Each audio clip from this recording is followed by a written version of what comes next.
morning, Warriors. Good morning, sir. It is July the 13th, 2023, 11:31, and I call this meeting to order. There's the puedo ver. Please everybody rise for the Pledge of Allegiance.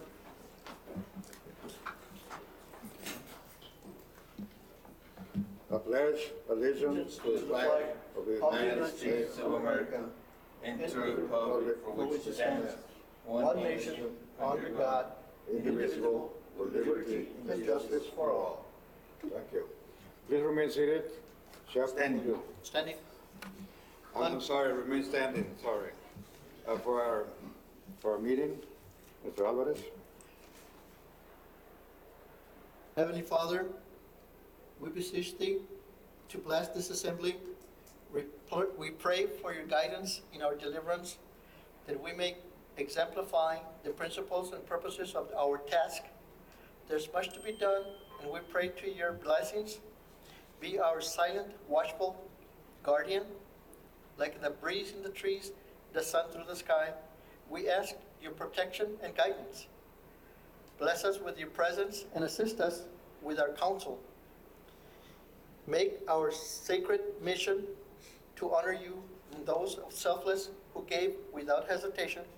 We associate ourselves to recognize a worthwhile endeavor to preserve the memory of those who have sacrificed and guaranteed a life of liberty, freedom, pursuit of happiness, justice for all. As we stand in reverence, let us remember the good we have done and ask forgiveness of what we have failed to do. As those who fought and died for us, we past, present, and future, let us not forget the POWs and MIAs. We consecrate our fellowship to remind us of those who made this the land of the free because of the brave. Amen. Amen. You will be seated.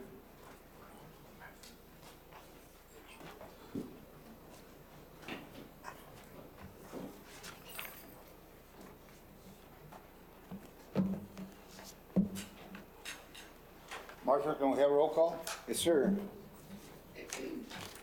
American Legion Post 59.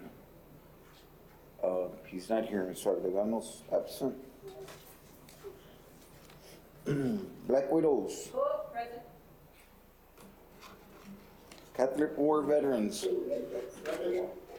Segovia present. Disabled American Veterans. President. Korean War Veterans. No está Mr. Sanchez. LULAC Veterans 777. Present. Marine Corps League. Present, sir. South Texas, Afghanistan, and Iraqi veterans. He's trying to log in. I see him here. You see him? Mute. Can you hear him, Mr. Because Lopez? I see his name on the screen. He's present. I'm gonna mark him present there. Albert went to go try to get IT. Texas Military Department of Soldiers and Family Readiness. Mr. Texas Veterans Commission. Present. VA Laredo Outpatient Clinic. Valor. VFW. Present.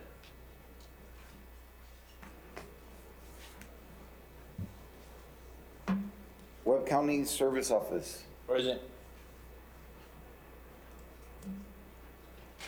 Sir, you have a quorum. Thank you, Marshall. I'll entertain a motion to approve the minutes for May 9, 2023 with any corrections, deletions, or additions. I'll second. We have a motion, we have a second. Any discussion? All those in favor say aye. Aye. All those against, nay. Motion passes. Marshall, do we have anybody that signed up for citizen comments? No, sir, we have a few under communication and Very announcement. good. So no action there. Under communications, before I call on the items on the communications, I'd like to make an announcement. As you know, I'm recovering from a hip replacement, and I have an Uber driver. So I'd like to introduce her. She's sitting back there. She also happens to be my wife. The pretty one? That pretty young lady is by the name of Cookie. She's been my Uber driver for the last month or so. Happy birthday, sir. And yeah, she just had a birthday also. Happy birthday. First item on the communication is Monte Salinas on upcoming 5K run. Hello, good morning. Morning, your name for the record? For the record, Montserrat Salinas Costa Bella, president of Black Widows LTX. I'm actually going to talk about a food drive that we already started yesterday. I don't know if we can put this up.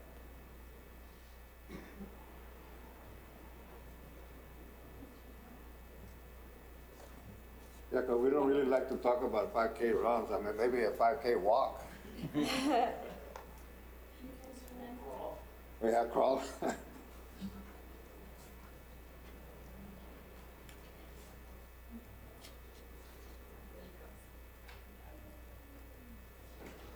Very slow. Just keep it crisp.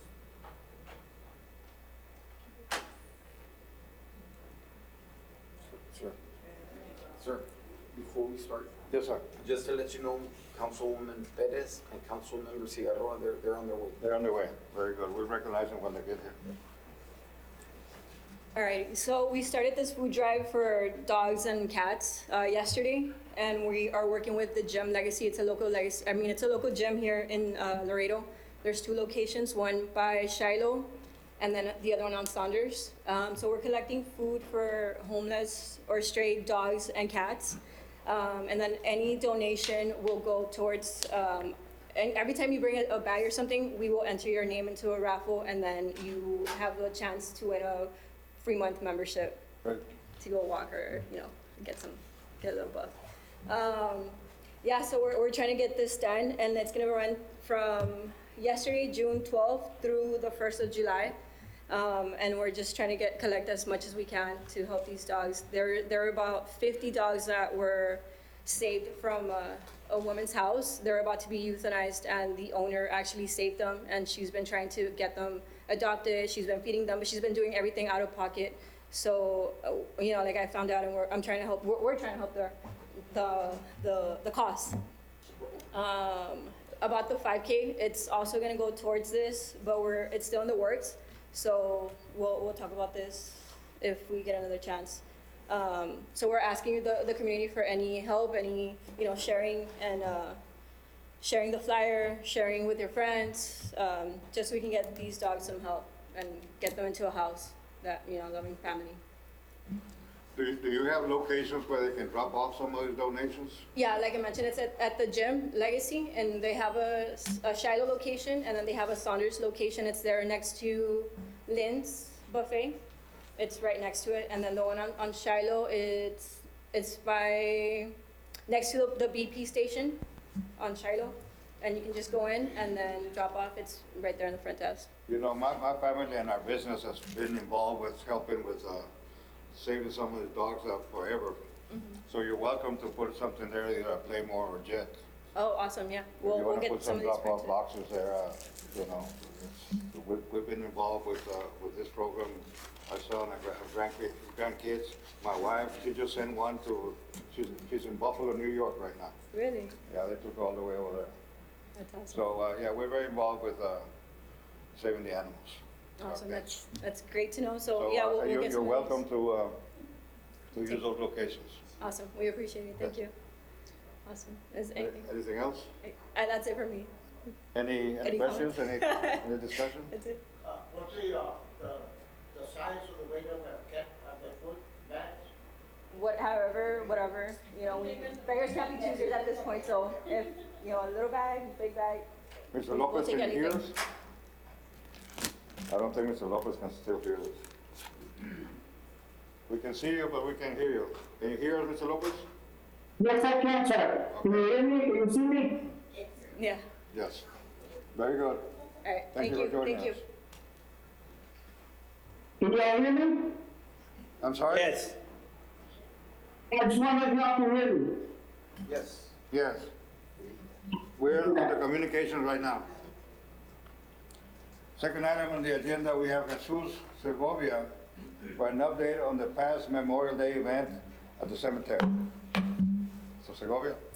Jesus Segovia, for the record, I just want to thank everybody who participated at the Memorial Day event. Everybody pitched in, to make it a successful Memorial Day. And I just am up here to thank everybody that participated with the name calling, with the unveiling of the monuments. And we received quite a few compliments that it was a very nice Memorial Day event. And I want to thank everybody who participated and made it a successful one. Thank you. Thank you, Wedo, but, there was a lot of people involved. Yes. But I normally don't speak for everybody, but I believe that I can speak for everybody, all the veterans this time, is for the work that you did and the people that were involved around it to make this thing the success that it was.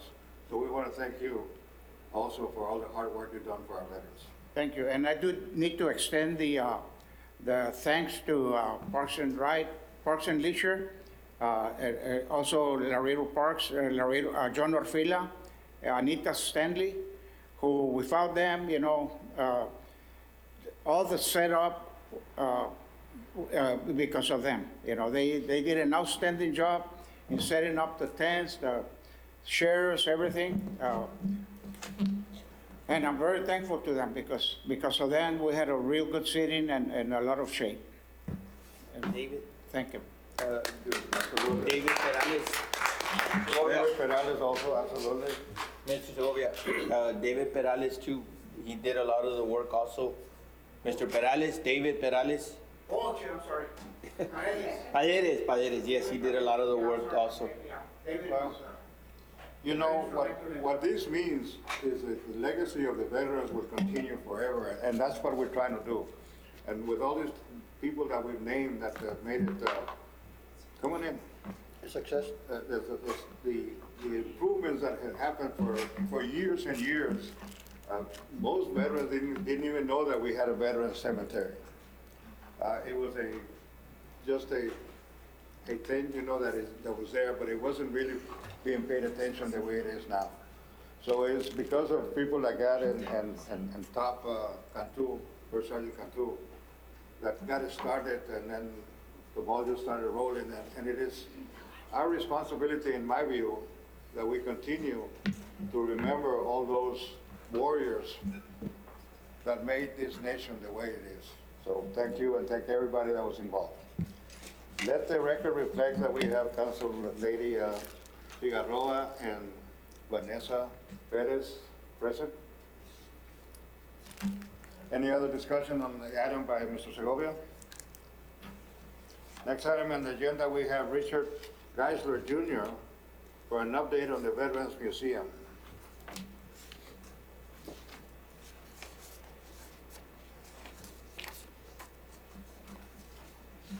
Hi, Richard Geisler for the record, from Valor.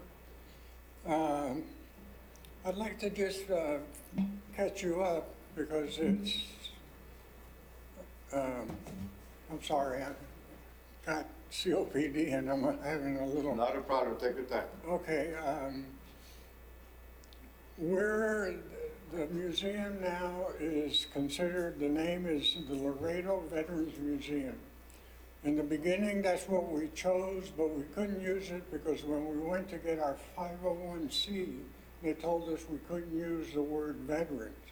Then in the year 2020, the Veterans of Foreign Wars of Texas said that they approved us using the word veteran. So it's the Laredo Veterans Museum. The Farias family has all been contacted. They're in full agreement. What they want to see is the museum come to fruition.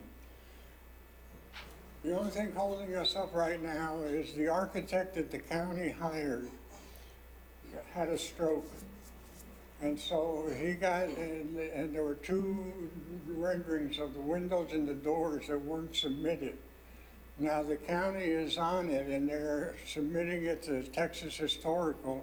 And once that's approved, then we can go out for contracts to fix the house. And it's not as bad as some people have said. It's really very fixable.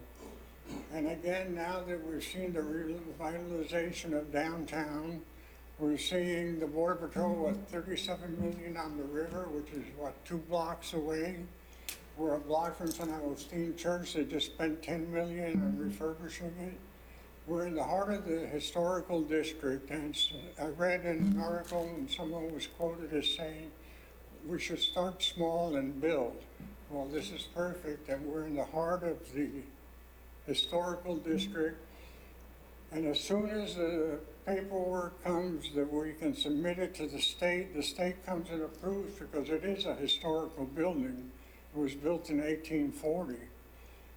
We can go forward, and we're now have Valor's a 501. We have gotten some donations, and we're in the process of now revamping, because as you all know, the COVID got everybody and it just shut it down. From when we started, the group that started working on the museum together, we've lost 8 of our brothers. And that's how long we've been at it. And so any help would be appreciated, but know that it is going forward, that the hurdles have been overcome, and everybody is in agreement that at least it's a start. Thank you, Mr. Geisler. So the Texas Historical Commission has designated that site as a historical site. Yes, and there was a ceremony, Richard Raymond, it was 10 years ago. We've been at this. First, we started the Veterans Coalition, and the Farias family allowed us to use that house at the time. And you all know the story of the coalition, but at the time it did good, it did what we're seeing, helping veterans with their rents, with food, with doctors, with taking them up to San Antonio. So, salud. Thank you. So one of the things that's going to happen, because it was named a historical commission, is that any work done has to be with material that depicts that era when that building was there. And those are some of the obstacles that happened. And that is an issue that needed to be resolved, because we weren't sure whether it was named as a historical site or not. And I know when we restored the Cook County Courthouse, I mean, we had a lot of growing pains in trying to find, we were lucky to be able to find material for that era to be able to restore the courthouse. Agreed, and historical is very much in it, and that's why we're held up now over renderings of doors and windows. But it's overcome.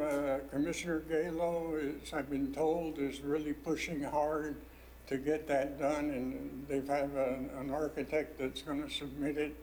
So it's in the ball's rolling. Well, we appreciate your update, Mr. Geisler. Any discussion, any questions for Mr. Geisler? We can have an update when the paperwork's done. Go ahead and ask the question.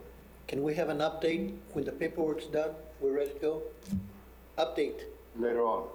Yes, no, oh yeah, for sure. Thank you, sir. And we're gonna have meetings, and we're gonna publicize them, because we want you all to join Valor and help give it the direction. And again, and my commitment to it, and the reason I've stuck with it, is there's some people's stories here in Laredo, valiant stories that haven't been told, that need to be told. Marshall, you got a question? A question, how are you guys doing on funding? I know there was some money put away a long time ago, but is there anything Well, else it's coming? still there. That's what's so frustrating. There's $1 million sitting there. Is that all you guys have, or there's more? Because it's gonna take. No, it's $500,000 from the city and $500,000 from the county. And now we had people like May Rest and Frank Staggs donated money to the cause. And that's why we did Valor, to be able to, because somebody's got to put the people together that are going to search out the stories, that are going to do the research, they're gonna keep the library going and turn the lights on, and so it's more than just, we're ready to hand it off. Okay. Again, we appreciate the update, Mr. Garcia. Okay, thank you. Thank you.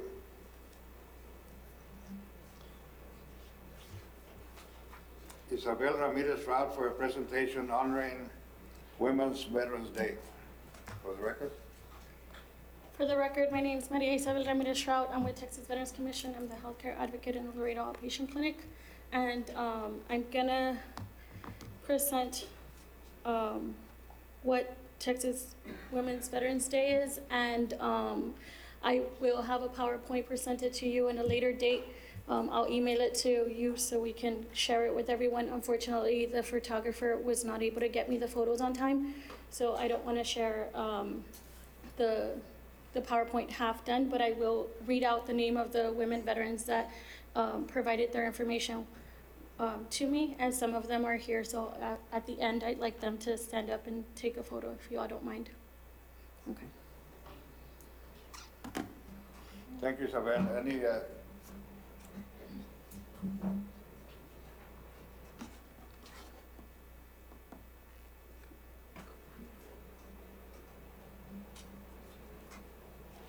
What's that? Can you all read that? Yes, okay, I'm gonna read it out loud anyways.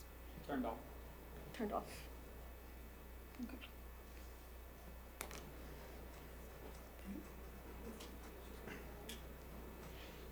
We celebrate Texas Women's Veterans Day annually on June 12 to commemorate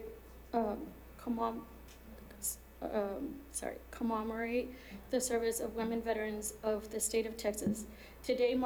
Yesterday marked 75 years since Women Armed Services Inauguration Act was signed into law by President Harry S. Truman. We would like to take a second to honor and recognize all women veterans for their service to the great nation and the state of Texas. We hope you enjoy one of the many events hosted across the state to celebrate you. Happy Texas Women's Veterans Day, and in this case, I'm gonna make it a week since it's gonna take me, I'm gonna make sure to have that video done by this week. And then let me start with names of the women.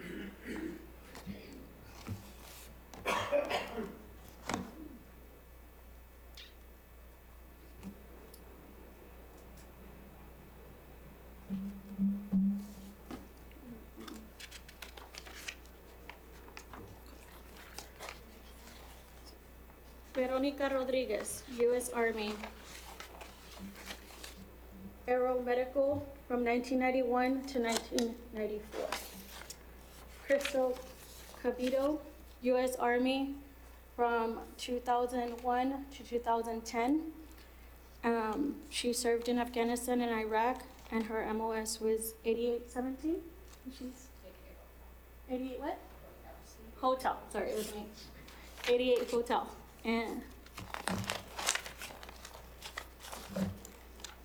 Mary L. Villarreal, Army from 1974 to 1977. She was in the 91 Bravo, and she was in the Vietnam era. Elena Guerrero, U.S. Marine Corps, 1999 to 2008. Operation Iraqi Freedom. And her MOS, she had the 5524, 5541, 8151, and 5811. Lavanya Stevens Lewis, U.S. Army, 1990 to 1996. She was a respiratory tech, and she served during Desert Storm.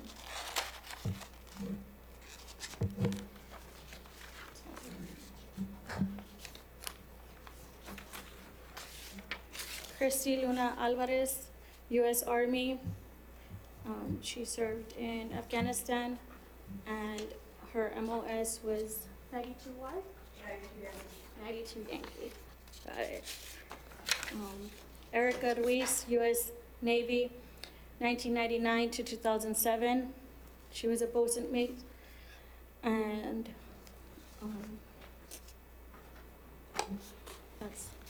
Dinora Villarreal, U.S. Army, 2000 to 2021, 63 Bravo and 92 Sierra, Operation Iraqi Freedom.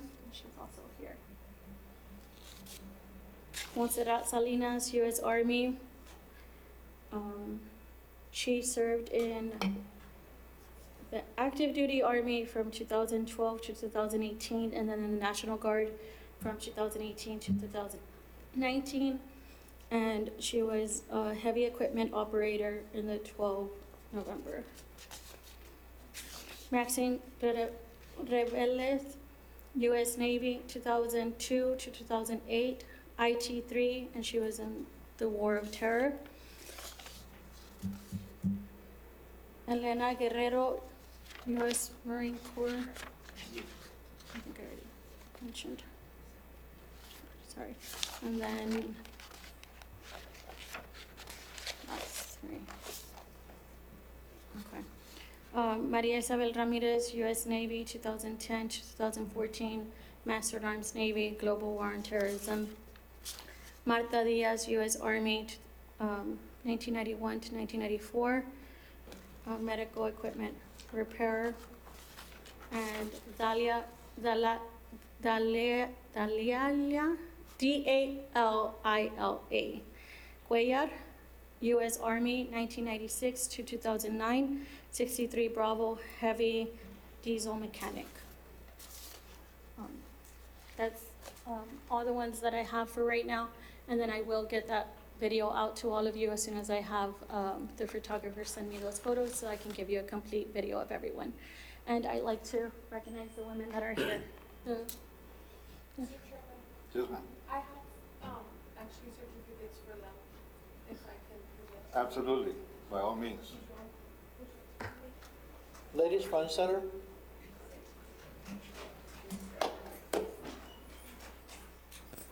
We're done. I don't know, I'm in tennis shoes.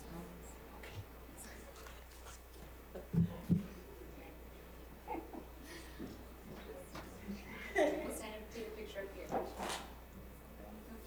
Yeah, we'll come in here. We'll stand up here. So yesterday was Women's Veterans Day, and so on behalf of the mayor and the city council, we have certificates for you all for your service.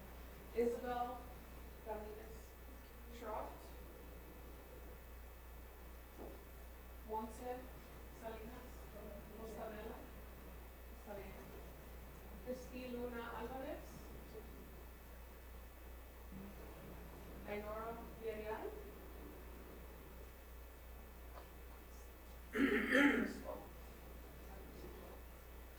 Can we get a picture with them? With the, can we bring you up? Oh.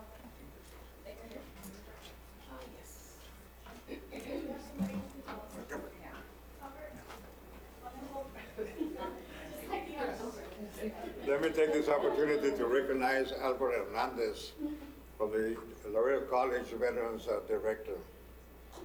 Oh, I thought you were gonna say he should get an award too. 3. 1, 2, 3. 1, 2, 3.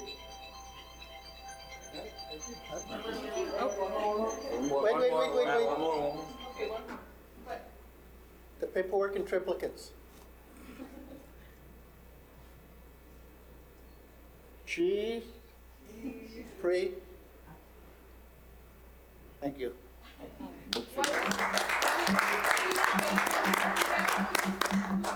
Prima has to be in the middle. Prima, you're here. In the middle. All right, let me get out. Crystal, can you slide a little bit? Can we get out of the way? There you go. Or we can have the male veterans also. All the veterans? Yeah, the veterans.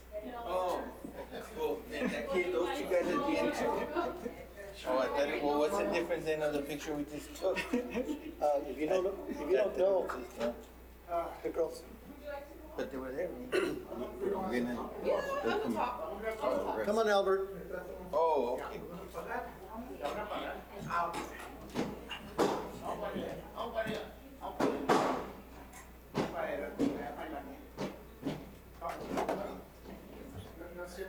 You're at the front. Well, Yeah, you could get up and stay on the bottom. It's easier.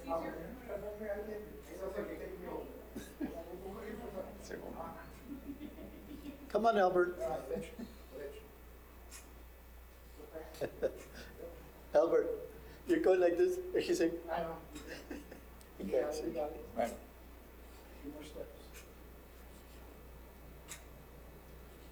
Ahí va.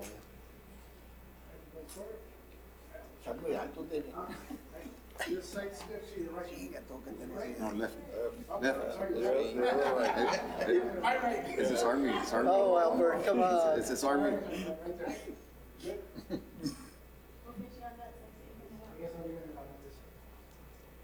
Okay, Focus. all right. I'm trying to get the flags. Okay, 1, 2.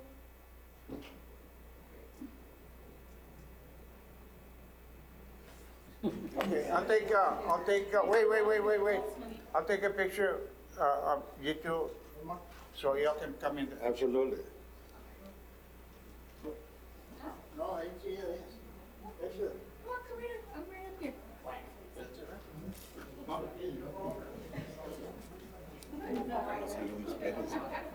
Hey, wait, one more picture.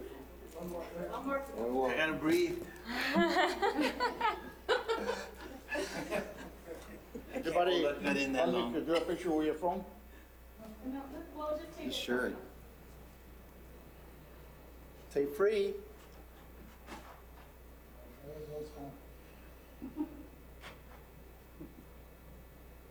I took 3, they all came the same. Sure. No, really, since day one, I mean, we've been talking about getting our women veterans involved with this committee and, Yeah. and to improve the quality of life of all veterans. So this is a special day indeed. Thank you, and we appreciate it a lot. Thank you. For the record, For the record, Montes Salinas, Costa Bella, President of LTX. Thank you, Montes. So do we have any discussion, questions, comments on this item? With none? Isabel, thank you very much. Ladies, we appreciate you so much. Like I said, it is a special day as far as this committee is concerned because we have been trying to get you involved as much as possible, and it's actually happening. Next item on the agenda, we have Ricardo Quijano on Military Appreciation Day at the upcoming Laredo Heat soccer game. Quijano?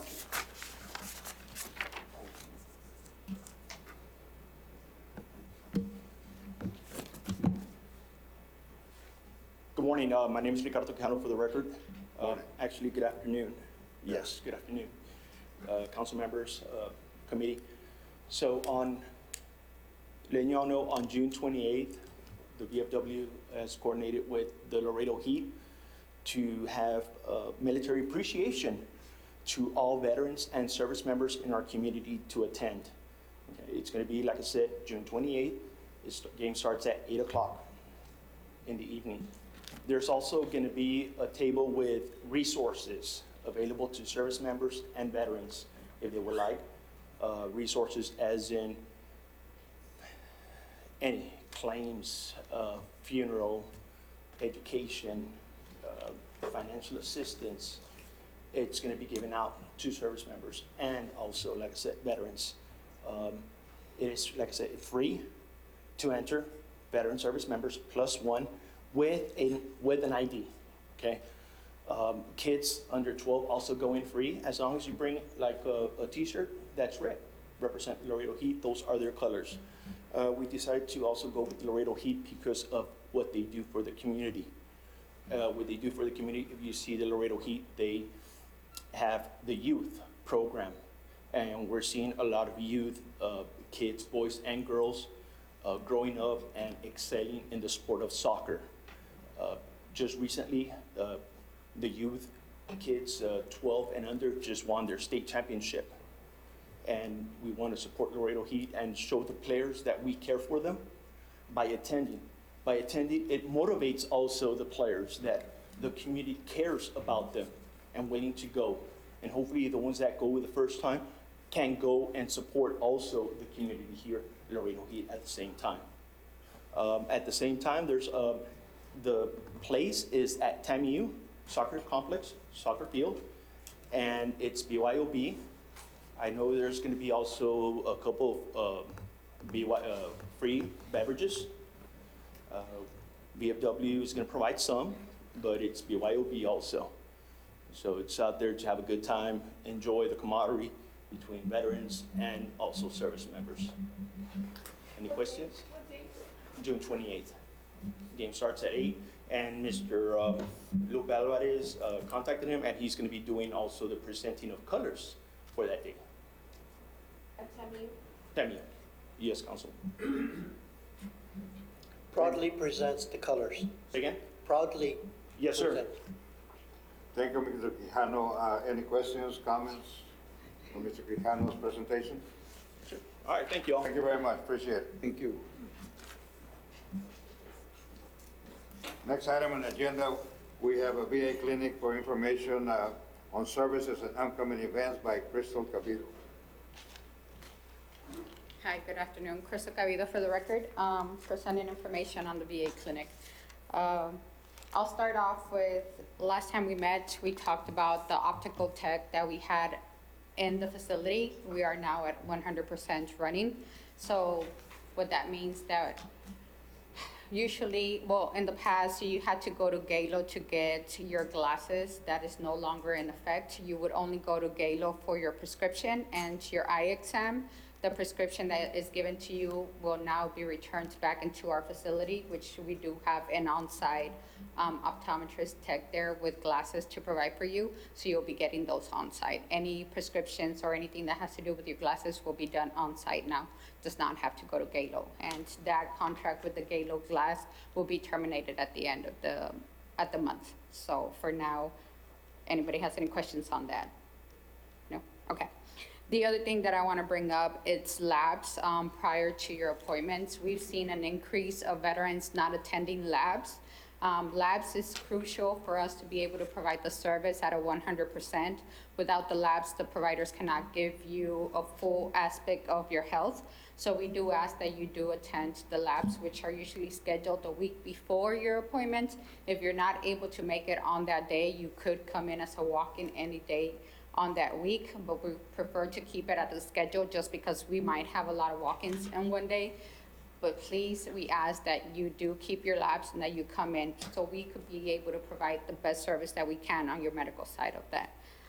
We do have a couple events coming up. We have a food drive that we have been scheduled for this Thursday. I am looking for volunteers to help. We usually have either our Walmart volunteers or our JRTC. Unfortunately, we don't have school right now, so the JRTC are out on vacations, and we haven't gotten an answer back from our Walmart volunteers. So I am asking if anybody is willing to come help. It starts at 9 and it's until the supplies last. So it's our facility, 4602 North Bartlett, and we'll be doing food drive for all veterans that have an ID. Just if you want to come help, just come out and help out. An hour, 30 minutes, whatever you could give, I would truly appreciate it. We also have a hot dog drive in celebration of 4th of July. We're going to be doing that on June 29th. It's just going to be, we're going to be providing hot dogs for all veterans, drinks and chips, and it's going to just be a drive-through. Just drive through, pick up your plate, and we're going to start that at 11:30 in the afternoon for those that get out for lunch and just want to pick up until supplies last as well. That's June 29th. And then we already also have scheduled our Veterans Day resource celebration. That's usually one of my biggest events in our facility, and I have that scheduled for November 9th. So we're gonna be asking several of our organizations to come out, do a resource fair, whatever they wanna donate. Last year, we were able to provide gift cards. Mr. Vela was able to provide that, and we gave gift cards for turkeys since we were not able to get turkeys for our veterans. But we are working on that. So on the next meeting, I'll have more of a list of what we have planned and who will be coming out. And the last thing that I have on my agenda is, and the good thing that I have from Ms. Alvarez here, is that we do have now a whole health department, and what that provides is yoga, tai chi, and we started art classes as well, right? We do have do you want to speak a little bit on that? If I could bring her up so that way she could, in Absolutely. case. Sorry to put you on the spot, but. Hi, everyone. Christy Luna Alvarez. As Ms. Cavito just mentioned, we do have in-person yoga and Tai Chi classes at the clinic in room 8106. The yoga is chair yoga. We use the chair just because some of us cannot have a lot of movement range. So we do use the chair. The service is provided at 9 a.m. And then we also have a Tai Chi class that starts at 12 o'clock. We have everything in the clinic. We have waters, we have towels, we have yoga mats in case we need them. We provide everything, as well as we're also having a mindful meditation class that started last week. That's at 11 a.m. and at 11:20. We have chairs. We have 5 chairs, very nice chairs that we just got for the clinic. It's first come, first serve for those chairs. And then we also have on Wednesdays, we have art class. The VA has been kind enough to provide us with tools and equipment so we can provide the services for the veterans in person. That's it. Very good. Thank you. Thank you. And that's all that I have. If anybody has any questions. I have a question. Sir, question. Go ahead, Marsh. About missing the lab work. I mean, you guys do a very good job at calling us a day or two before. Yes. I mean, I get the phone call. Right. So- Unfortunately, we still do have some patients that don't show up for lab work. That does not mean that the provider doesn't see you. That only means that we're not gonna be able to give you the service at 100% because they cannot review their labs. And that's what we try to explain to our veterans that come in without labs. Providers are still able to see you if you choose to have that visit, because if you have a personal situation that you want to speak to your provider, your appointment is still there. However, the appointment is not going to be 100% effective if we don't give you those lab results for yourself. So we ask that. And I do know that we have a situation with the veterans that are in Zapata that have to drive here an hour to get their labs the week prior. I am looking into getting a contracting facility in Zapata so they are able to go and get their labs there, and then we'll just get the records. However, it's a work in progress. So I am working, it's baby steps when it comes to getting the contracts there, but I have communicated that with our community care department. They are gonna look for somebody to contract so that way they don't have to drive here for that. Yes, sir. Alvarez? Yes, you mentioned the volunteer food drive. To volunteer, you don't have to sign up or anything? No, you can just show up? come in, just show up, and in the front, I'm usually out there. Usually it starts at 9, but people line up already at like 6 o'clock in the morning. So I'll be out there by 8, and we'll just set up to start getting everything prepared so the drive could go. It's just a drive-through, and we have everybody just put it in the cars and they could drive out. What day would that be? On Thursday. Thursday? This This Thursday, Thursday? yes, sir. Go ahead. Do you have a calendar of events that we can share on we have a veterans page on the city website? I could do one, yes. I mean, I have it on my calendar, but I'll have my secretary create a calendar of events as it goes through, and that way we can present it to you guys. Yes. Definitely. Well, if you can give it to Mr. Jimenez, we can upload it as soon as it's available. Or any notice if you have a flyer for the event, we can post it ASAP. Thank you. Thank you. Just a couple of questions that I have on the eye exam, just to get it out a little bit more. You can go locally to the local VA and get your eye exam right now? No, the eye exams are still gonna go as a consult out to Galo to do your eye exams, but when you get the prescription after your eye exam, then you would no longer go to Galo to get your glasses, you will come to the clinic and get your glasses there.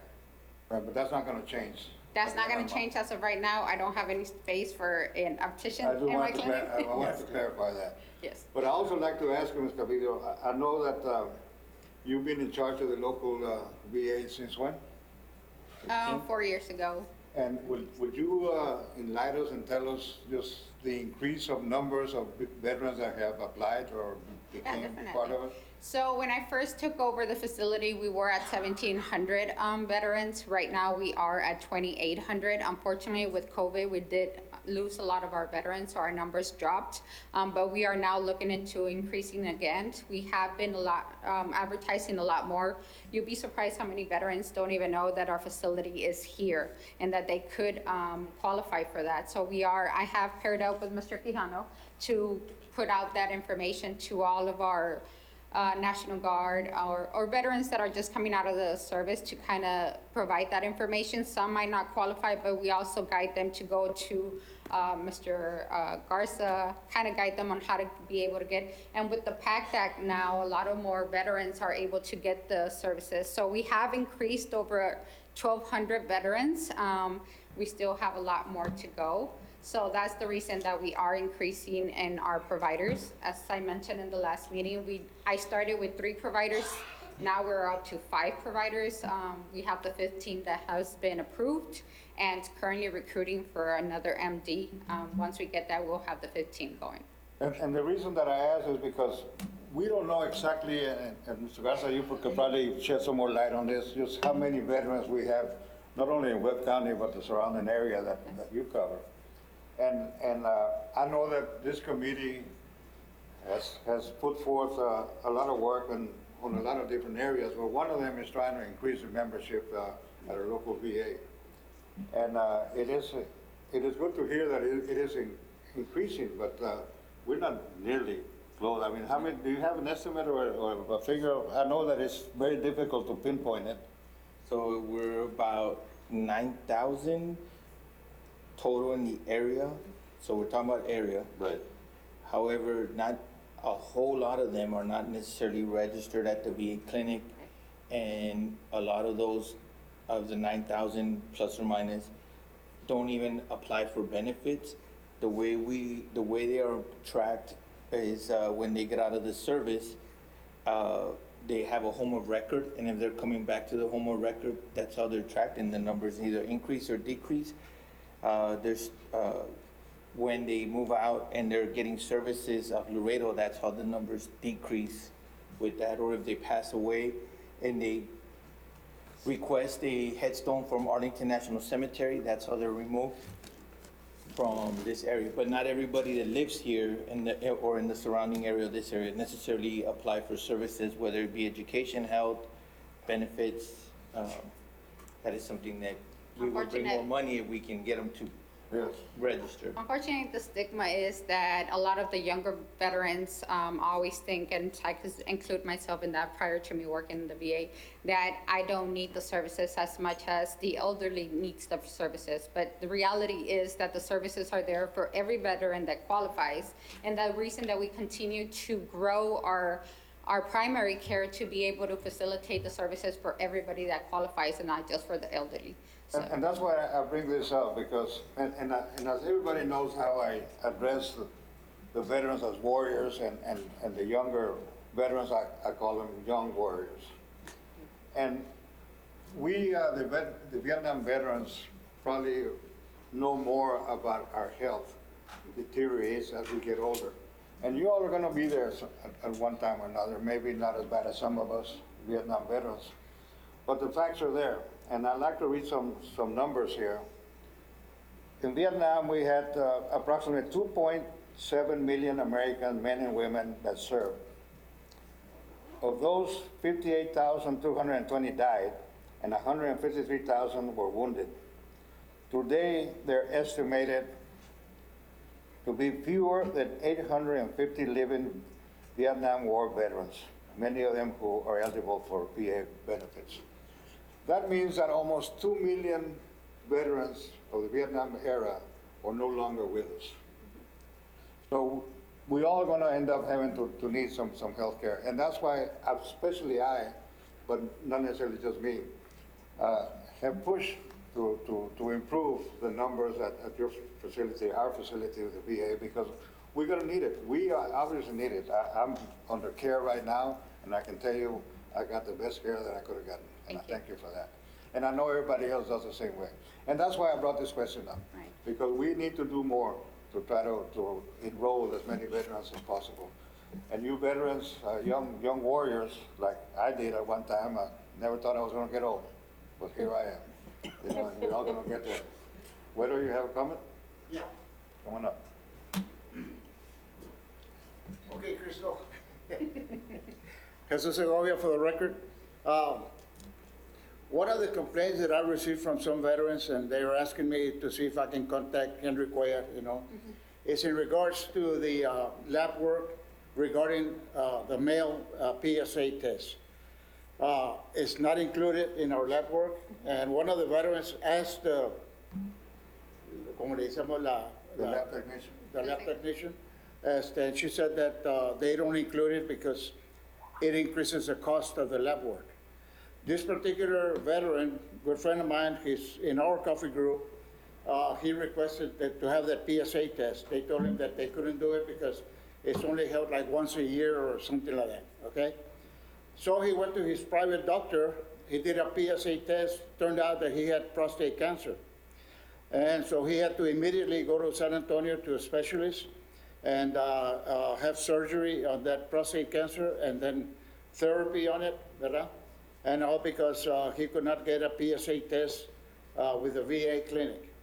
So I know that we have lab work every 6 months, okay?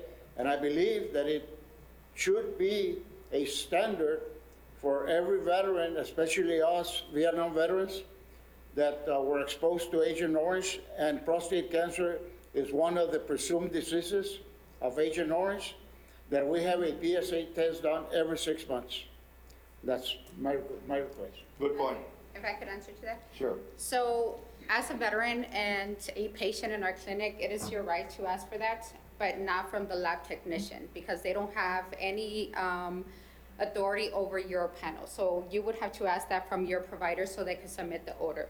So when you go see your provider, say, I want to have this lab done, if that's something that you choose, believe it or not, a lot of veterans might not want to have those, right? So we cannot assume that everybody wants to have that. That's a discussion that you would have with your provider and say, I would like to have this lab. And then your provider would put in the order to have that lab. Shouldn't it be standard though? It should.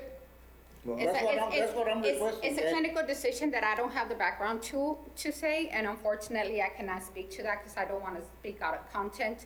But the only thing I can tell you is that as a veteran, as a patient, if that's what you choose to do, then that's when you talk to your provider and say, I have this, and then we can look into the further. However, we could, if we look at numbers, if I had a lot of veterans, if I had, let's say, 75% of the veterans saying, this is what we need, then I could look at that and bring it up to the higher level. But if I only have a handful of veterans, if I had 27 and only have 5, then that's not something that I could bring up. So yes and no. So it's kind of a situation where when I present something to make it better, I have to come with numbers.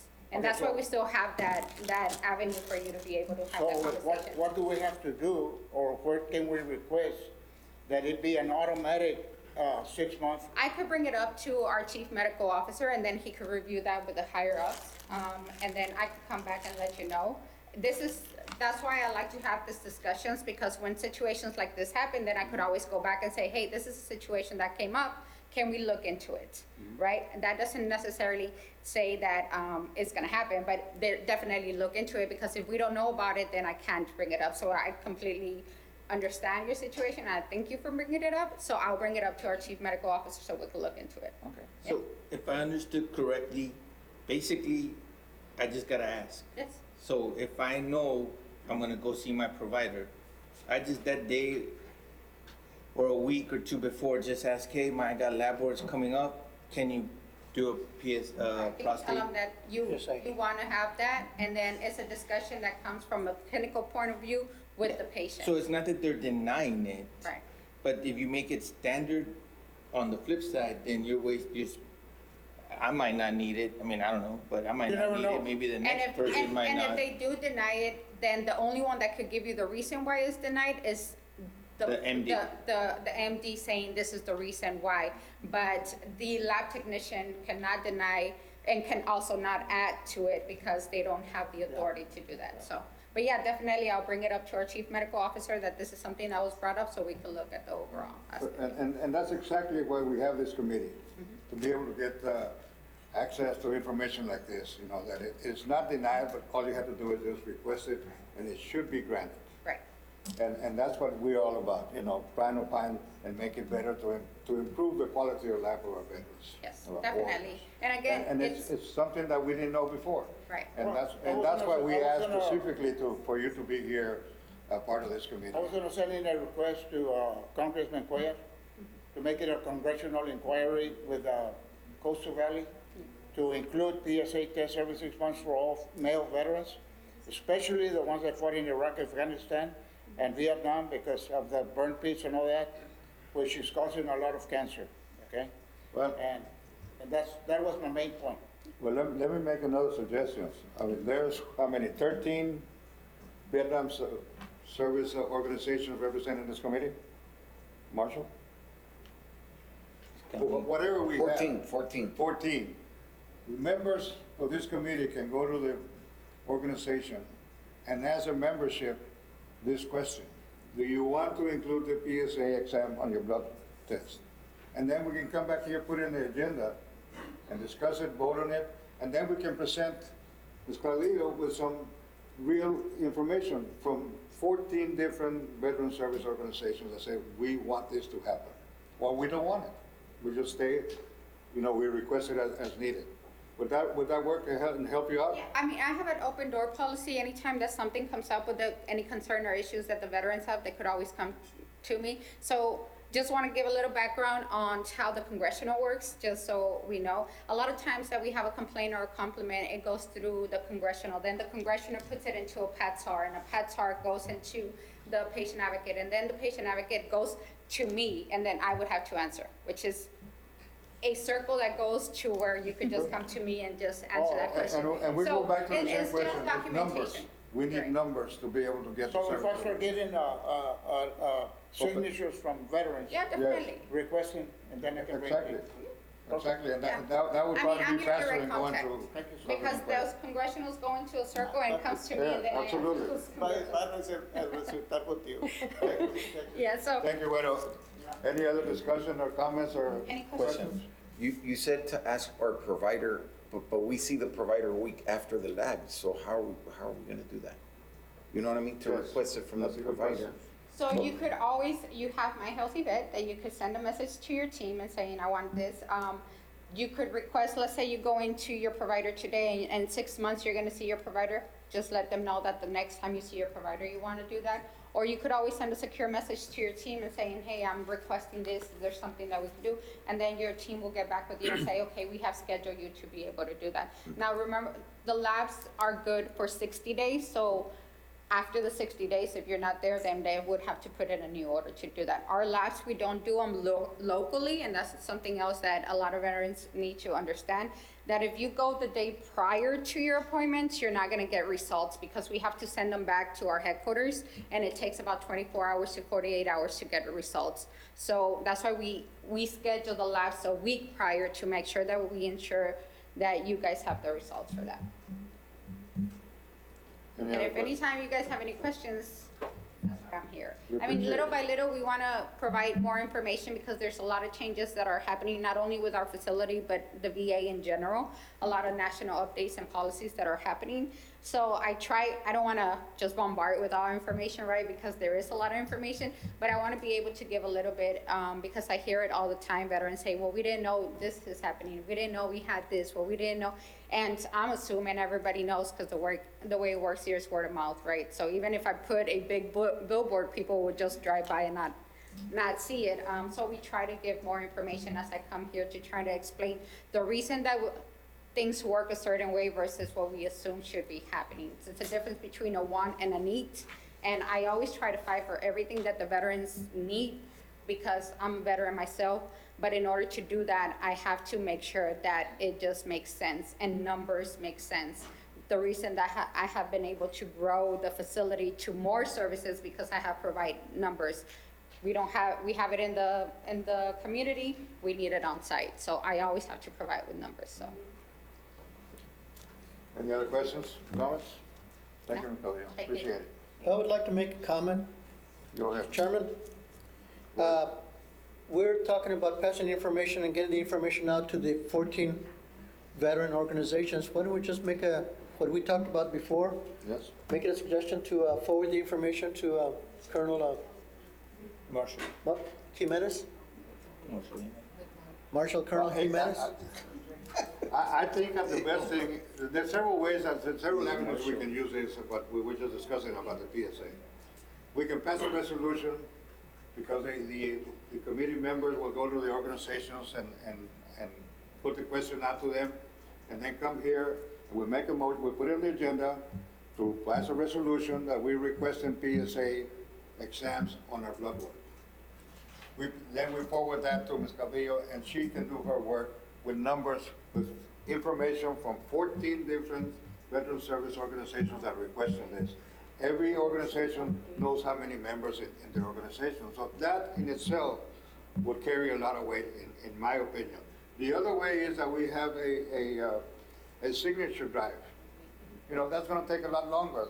We have the means to be able to provide that information to Ms. Castillo to be able to do her work. So just to add to that, now that we speak on this, we also have a MAC meetings that we do on a monthly basis, and we hold that in our facility. And what that includes, it should include the representative for all of the organizations. And what we do is we have our management team, which is myself, the chief medical officer, the nurse manager, and the HAS supervisor, which is in charge of all the scheduling. That is part of that committee, and that's wherein the organizations, which is one of the examples, would have presented that question, and then you have the clinical side of the facility present at that meeting to be able to answer these questions. I could only answer by the knowledge that I have been working there. I could not answer any clinical questions. So we do have that meeting. However, unfortunately, we have not had the quorum to continue those meetings, and I am hoping that we do, because it is something that is going to be beneficial for all the veterans if it's on a clinical part of it, because we do have our doctors and our nurses that are part of that. So, You know, I haven't gotten any information when the meeting was gonna be. so it's every second Tuesday of the month. At 10 or 9:30? At 10, and we are able to change it. We are flexible, whatever the committee needs. If you want to change the date or the time, we're able to do that. I just want to be able to get the quorum to be able to continue with the meeting, because it would be pointless for me to talk to two people versus having a whole organization. So, but those are there. Because that's gonna kind of bump heads with this meeting to the second Tuesday at 11:30. Yes. Oh, it's the third Tuesday, right? Oh, yours is the third? Yes. Oh, okay, so we're good. This Oh, we is, could change that date. No, that's I good. have brought it up to the committee several times, Mr. Quijano goes there. We could change the time and the date. To me, I will be flexible, because it's just a better avenue to provide on the medical side of it, because we are in the facility. Unfortunately, I can't hold it in any other place, because I can't pull the doctors and the nurses from taking care of the veterans, but we could do it on site. Yeah. Any other comments or questions? I promise I'm done talking. Okay. Castillo, thank you very much. We appreciate what you do. I have a comment. So let us, I'm with the DAV, and the DAV sent me as a delegate to the conference. The state conference brought up the idea of a committee for the women's rights. And it was passed a resolution that the DAV will start a committee that shall consider resolutions proposing and requiring legislation, pensions, legal, guardianship matters, appeals, as well as all matters, policies, and procedures under Veterans Affairs pertaining specifically to women veteran issues. Let me know if there's anything that you want me to tell them, and I'll pass the word. Right now, that's going to national. Once it passes national, we got it. Any issues, let me know. I'll put it in writing so I can show them. thank you, Mr. Alvarez. Next item on the agenda, we have a presentation with possible action by Ricardo Quijano from the VFW on a fundraiser or donation for the funeral services of a veteran and any matters incident thereto. Quijano? Thank you, Chairman. Ricardo Quijano for the record. Actually, on this item, we're gonna table the item. However, I do want to talk a little bit, because after hearing discussion, it's about informational. All right, is it fine, we table it and I'm able to talk about some information that veterans need to know? I'll second it. Do we need a motion, or I'll make a motion? Do you want to discuss the person that will make the motion, or you want to do it the other way? It really Sure, doesn't matter. by all means, Chairman. Situation came out last week of veterans passing away. And as we know, there's a lot of veterans of age also that one day or another are gonna pass, leave this place. That being said, as veterans ourselves, which are many here, we gotta understand that. We gotta know, right, that the time's gonna pass. I was able to get this book right here, and I called this morning to the Texas Veterans Commission, but they're out, and I want to get many of these to y'all. And also, I was talking with David Garza, Webb County Veteran Service Officer, about the situation last week. We were on it. We were on it trying to see how we could do it, right? But at the same time, we have to police ourselves, know what we have, what entitlements we have. We can't just pass away and leave everything to loved ones, family members, or others. Police ourselves as the time is coming, right? What am I eligible for? Am I eligible for this or that, right? Going to the funeral homes and arranging, the cost, the contract, right? You never know, and that's something we gotta educate ourselves and others as veterans, but not only here for burials, but the PACT Act Benefits. Like what Mr. Segovia said, the blood work. We gotta educate ourselves and others.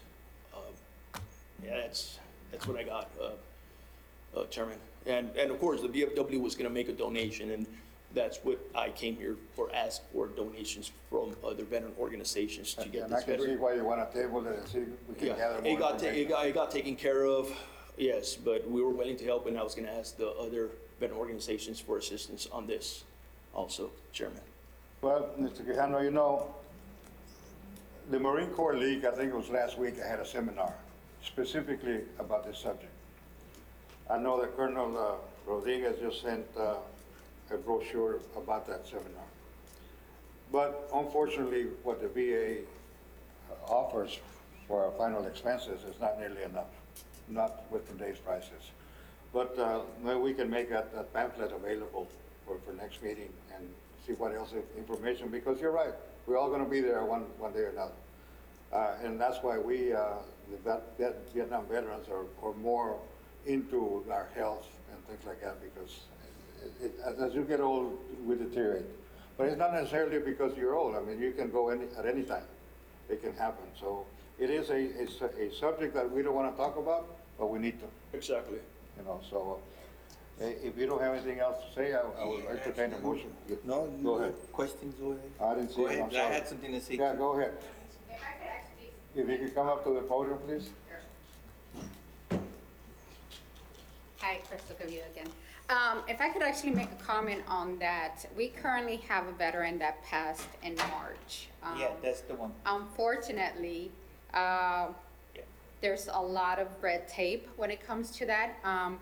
His daughter has been working. He's still in the funeral home, has not been able to get the services done because she cannot afford. We have tried every avenue to help, but yeah, because of the same situation. Yeah, so, without into any names or anything like that, like Mr. Quijano was saying, we were trying offline, not through work or anything, fundraise to help, because it's kind of, it's nobody should be sitting in anymore for a period of time. And some of the issues that I see and I hear a lot, without being specific to any particular cases, well, I thought the VA was gonna pay for it, or my husband or my father or my uncle served, like he should be buried free of charge. And unfortunately, it doesn't work like that, but that's a big misconception. And we try to educate all veterans and all spouses and all dependents, children, uncles, cousins, grandparents, because you want to be prepared to pay for the services that you want. When people tell us, or tell me, I'll say me, well, the VA should pay this and that, and they reimburse, but they reimburse, just like you said, a minimal amount. They're not gonna reimburse for a 3-day procession. Like, that's just not feasible. Or for flowers that cost $800, like I've seen that, or a $15,000, $20,000 funeral. It just helps with some of the expenses, very minimal expenses, and it is something that our local community should know of all our veterans, is that the VA does not pay for it. It is in reimbursement, and it is a minimal amount, nowhere near what it would cost to bury someone or cremate someone. If someone is totally indigent, the county has an indigent program for those cases, and they added services that they didn't have to if they're an indigent veteran, to honor that veteran, that it's still at no cost to anybody, but they have to communicate either with us or with the indigent department at the county to get that arranged, when it happens, immediately as it happens. So at the end of the day, it's just education. Yeah. And unfortunately, that happens a lot, more than what we know. I know that we get emails a lot, where we have from the state that asking us veterans if we want to attend a funeral of a veteran that passed away, had no relatives whatsoever in different places in Texas. So Yeah. it is something that we really need to look into and try to address in some shape, form, or another. Isabel? Quick comment, Isabel again with Texas Veterans Commission, the healthcare advocate. They do help veterans, inform them of eligibility that they get. I do have some of these, but we don't get a lot. We get some every quarter. So I can't give them all out, obviously, because I try and limit it to every veteran that comes out. We will order some more so that we can be able to share them with the organizations that are here, so you all can share them with your veterans. And just to piggyback what David said, it is a reimbursement. Veterans do not receive the burial to have the funds available to them prior to being buried and whatnot. It has, there's a process that they have to go through, and like he said, it's not usually that much that you get reimbursed. It doesn't even cover the full cost of even getting cremated. So there is other options of getting buried at the National Cemetery if that is something that the veteran would like, but that's something that we can discuss. If they ever have any questions on that, you can always refer them to myself or to one of our claims representatives. They can further explain that to you. Okay? Thank you, Isabel. Thank you. Any questions? I brought some books, if anybody wants them. They're a little bit older. The new ones don't come out till, I believe, end of July, and if it's not the end of July, it'll be after September 1st. But these are older ones that we had left over at our office, so if y'all want some, you can grab some. I'll just leave them here. TVC is already out of all booklets, brochures, flyers. They already distributed them. I try to get some new ones down here, so it's going to take a while until they get new ones. But that's what I wanted to get my point across, what's going on. Also, as veterans, we got to do what we need to, and we got to police ourselves also for the future. That is it.